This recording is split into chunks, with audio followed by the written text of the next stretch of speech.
Welcome, everybody, to Dead Talk Live. I am your host, Viz, and today we have a very, very special guest, the Predator himself from Prey, Dane DiLiegro. Dane, thank you so much for being our guest today. How are you doing? Good. Good. DiLiegro, Dane DiLiegro. DiLiegro, sorry, my Yeah, it's apologies. okay. It's okay. My No, I'm great. apologies. I'm happy to be here. I'm super excited about this. And we're excited to talk to you. You know, we got the Predator in house. Now, I got to ask you, Dane, now that the Prey, for everybody that doesn't know, is streaming exclusively on Hulu. It premiered July 21st. So go out if you are one of the few people who have not watched it yet. I highly encourage you to go out and watch it. And my first question to you, Dane, now that we're more than a month in, are you surprised on the popularity of this film and how it just has skyrocketed? Um, I'm not surprised, but I'm shocked if that makes sense. So that is to say, like, I knew it was going to be an interesting and well done film, but I'm shocked because I never thought in a million years that it would go the way it went in terms of the Rotten Tomatoes and the reception. Um, it's just it's I It, think it's exceeded a lot of our expectations I, I, beyond anything we could have thought of. when you get into a franchise like the Predator, Aliens, and so on, the two have intermixed and matched. This is like what, like the fourth, fifth, sixth movie in the franchise. I've lost count. And then to come out with this movie, this hit, this great piece of work is very, very rare. So tell us, what kind of auditioning process did the studio put you through? What were they looking for the person that was going to play the Predator? When I got the phone call, I was essentially brought in at first to be the reference guy for the design pitch of this character. Okay. And um, it was essentially the creature shop showing their design for this Predator to Dan, the director, and the director of photography, Jeff Cutter, and the producer, Marty Ewing. And I was told to bring a balletic svelteness to this character, which what the hell is a balletic svelteness? Oh, Exactly. interesting. So I was thinking more animalistic, more feline, kind of like a panther, kind of the smooth moving, very instinctual, very well balanced animal um, that knew where he was going. So it was an interesting process, and obviously the suit to wear the suit was uh, you know difficult at times, and it just kind of worked out that I was one of the only guys really capable of um, pulling off wearing that heavy head and the suit and all of that. That's awesome. And before we go on, I gotta say, I love the props in your background. You have the Oh actual Predator shield. You have yeah, the skull back there as well. yeah. There's a They combi stick right there and as the well. combi stick. They let you keep that from the set. Kind of, sort of. That's also the wolf skull that I wore on um my sarong Yeah. throughout the movie. That's the one that Tabe stabbed me with in the leg. That's the actual one. These Wow. ones, these ones are exact replicas that were made after we finished. Wow. That is so amazing that you got to keep that and you have it in your possession. Now, would you describe your Predator as a young Predator sent to Earth as this being his final test to join the warrior class? No, I would not. That was not part of the storyline. It was kind of kept ambiguous with this character in terms of what his backstory was. I created my own backstory for this character, which drove and motivated how I wanted to move. Um, Definitely a younger, more unrefined predator that had some hubris in there, Hmm. and he's not fully tested. Um, but I wouldn't say this was the final test before becoming a blooded predator or whatever. To join the Um, rest of the Predator. yeah, no, in terms I have to be careful with what I say because I don't want to create canon.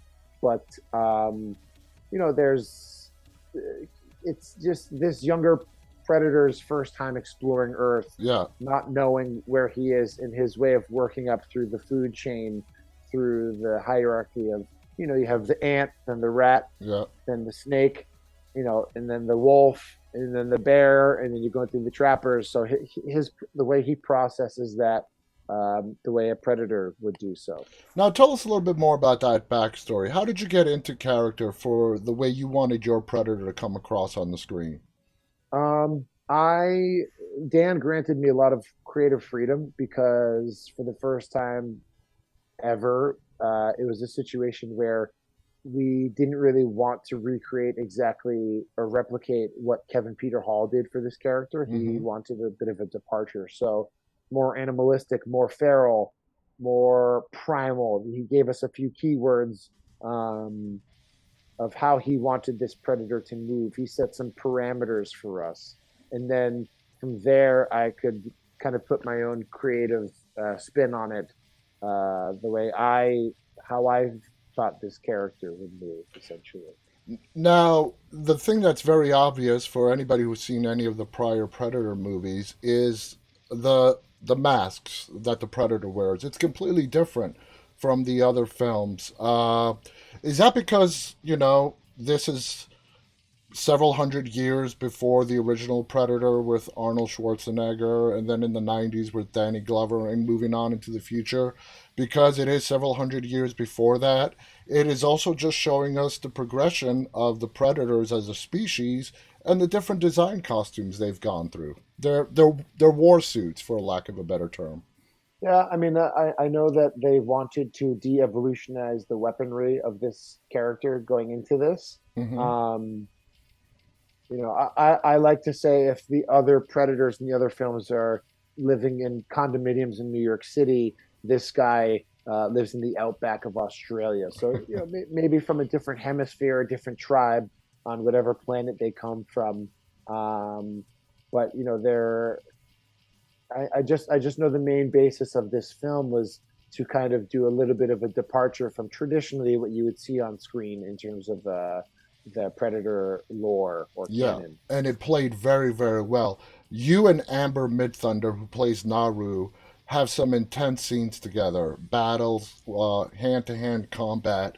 How much, rehearsal went into those choreographed scenes that was just you and Amber? Quite a bit. I mean, especially for me, since I couldn't really see much when I was the Predator. I just had to be sure that I wasn't going to hit her for our fight scenes. Um, I mean, for me, a lot of rehearsal. Amber was did most of her stunts. She did as much that production would allow her. Mm-hmm. So she kind of had the luxury of she could show up and kind of do things with less rehearsal than me, just based off of her skill and the She fact that kicked she could ass. see. Yeah, she did kick ass. But we obviously worked very closely together for a long time to make sure everything um, came out the way it did, and it shows on screen. I loved how they made it a point to show that the predator is not this perfect hunting species. It makes mistakes. Yeah. Now, was that from the onset in the script? Was that part of the latitude collaboration that you and Dan had into portraying this predator to sort of finding his way, making some mistakes along the way, and so on? Yeah, I would say so. I mean, there are definitely elements to that where, obviously this predator is a little unrefined. He is imperfect. Um, and we did want to show that. But essentially with this movie, we didn't want to get too deep into predator lore. It's Mm-hmm. it's more of an adventure story about Naru and her journey, Yeah. where there just happens to be a predator in this movie. So, and I think that's a fresh take on an existing franchise that obviously it worked very well. But I think the idea here was not to explore too deeply into predator lore because it would distract from Naru's journey of Journey. what he was trying to accomplish. While being on set, were you impressed with the amount of detail and research that went into the Comanche tribe in the Midwestern plains back in the early 1700s? Yeah, I mean, our producer Jane Myers, she is Comanche and did a tremendous job ensuring that everything on set, everything you see on screen, is authentic and is real.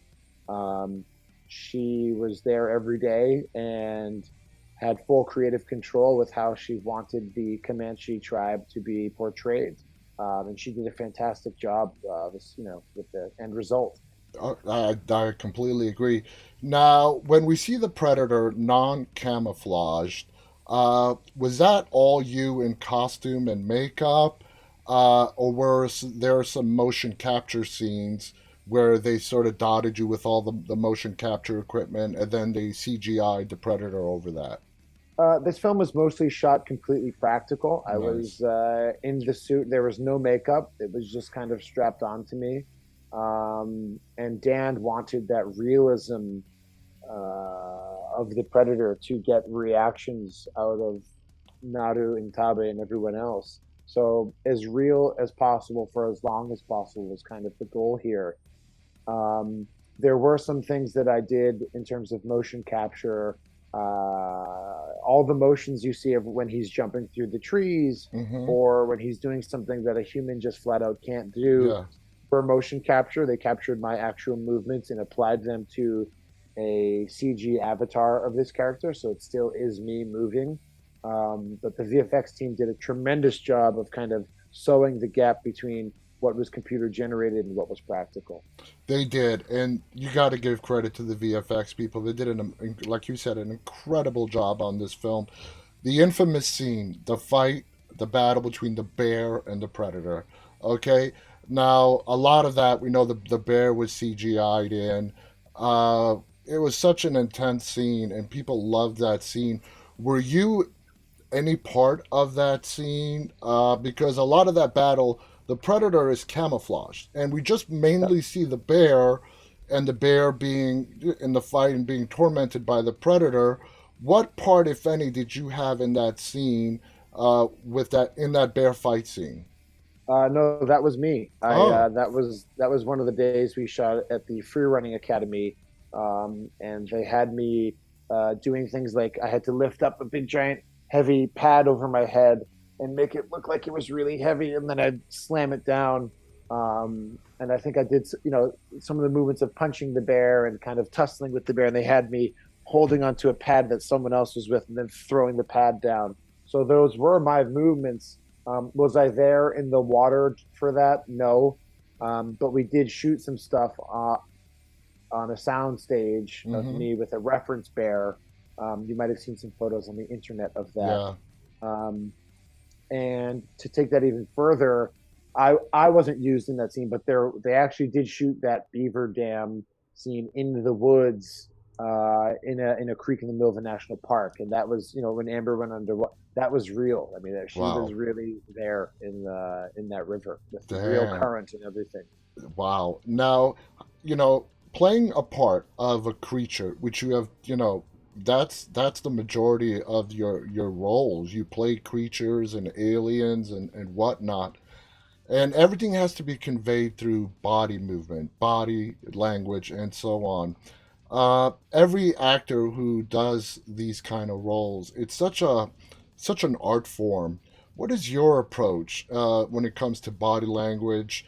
Where there is no dialogue, to sort of giving your character, in this instance the predator, a voice when he doesn't have a voice that we can understand. Yeah, I mean, I attended mime school, so I learned how to tell a story through nonverbal communication, and I had to apply that to this character. Obviously, this predator cannot speak, so it's up to me to tell this predator's story through my posture, through my movements, through the way my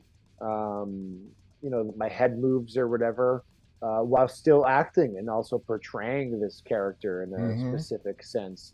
So yeah, that definitely comes into play. And I don't have the luxury of words, which is a challenge, but for me, I think it's fun and I enjoy doing that. Now you're an athlete. You have a sports background. Does that come in handy for a role like this, being athletic and being able to do a lot of the moves that require athleticism? Oh, absolutely. This is a big, heavy suit, and it's hot inside, and it can be cumbersome at times. I, you know, I'm no longer a pro athlete anymore, but I still train like one every day. So all of my functional training and my strength and conditioning that I do is geared towards if I have a role coming up that requires me to be more physical than your, standard Yeah. standard actor, who doesn't have to wear a 70-pound suit and a 15-pound head. It sounds like this role as of the Predator, as opposed to some of your other roles, was a little bit more physically demanding. Is that an accurate statement? I would say so. Yes, it's very physically demanding. So you would go in the morning. How long did it take in that makeup chair to do like the? I'm sure they did a cast of your face and all the other stuff.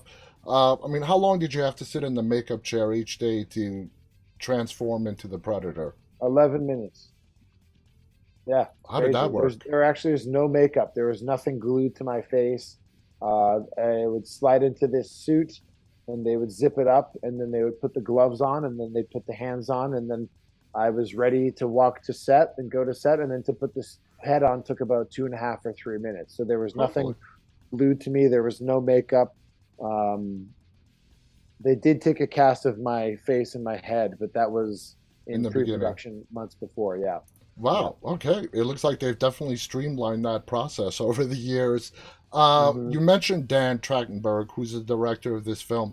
What was it like working with Dan? You mentioned he did give you a lot of creative latitude when it came to the Predator.